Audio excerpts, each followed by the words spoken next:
क्या आप जानते हैं बीकानेर के वास्तविक पिता कौन थे?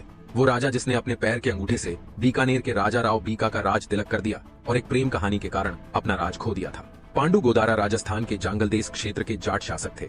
गोदारा जाटों ने 15वीं शताब्दी से पहले जंगल देश क्षेत्र में लगभग 700 गांवों पर शासन किया, जिसे गोदारा कैंटन के नाम से जाना जाता था। गोदारा कैंटन की स्थापना 11वीं शताब्दी में निम्भू जी ने की थी।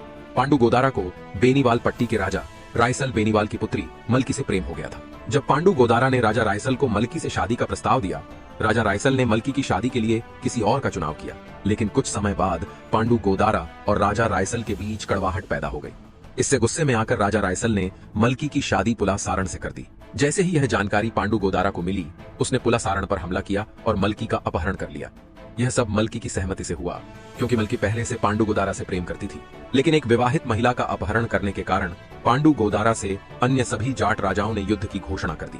उस समय राव बीका कभी 2 गांव जीते, कभी 4 गांव जीता, ऐसी स्थिति में था। जब वहां के सारे राजा इसके विरुद्ध हो गए, तो इस युद्ध के लिए पांडु गोदारा ने बीका राठौड़ से कहा कि अगर इस युद्ध में तू मेरा साथ दे तो मैं अपना समस्त राज्य तुझे दान कर दूंगा।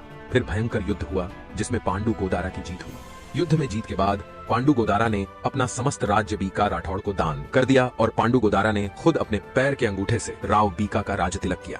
हालांकि उन्होंने अपनी जमीन खो दी, लेकिन गोदारा की संतानों ने बीकानेर के हर नए राठौड़ राजा का तिलक करने का अधिकार बनाए रखा। लेकिन यह प्रेम में अंधे पांडु गोदारा का सबसे बड़ा गलत कदम था कि उन्होंने अपना राज्य राठौड़ राजपूतों को दान कर दिया। बीकानेर की स्थापना राव बीका राठौड़ ने की थी, लेकिन यह भूमि नेहरा जाटों के नियंत्रण में थी। राव बीका जब अपनी राजधानी के लिए भूमि की तलाश में नेहरा जाटों के पास पहुंचे, तब जाट सरदार नेहरा ने एक शर्त रखी कि वे भूमि केवल तभी देंगे जब उन्हीं में शामिल किया जाएगा। इसलिए बीका और नेहरा के नामों को मिलाकर बीकानेर नाम रखा गया था। धीरे धीरे राव बीका ने पूरे जांगल क्षेत्र में राजपूतों की सत्ता स्थापित की। पांडु गोदारा अपनी पत्नी के साथ एक अलग स्थान शेखसर में बसने का निर्णय लिया और साथ रहने लगे। बाद में दानवीर चौधरी पांडु जी गोदारा ने बिश्नोई संप्रदाय को अपना लिया था। पांडु जी बिश्नोई गुरु जाम्भोजी के सबसे प्रिय शिष्य बन गए।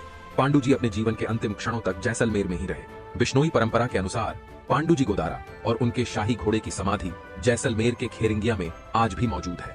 यह एक प्रेम कहानी जाटों की प्रभुत्व को नष्ट कर गई। वीडियो अच्छी लगी हो तो लाइक करें, शेयर करें और चैनल पर नए हो तो सब्सक्राइब करें। और आप राजस्थान में कहां से हो, कमेंट में जरूर बताएं। धन्यवाद।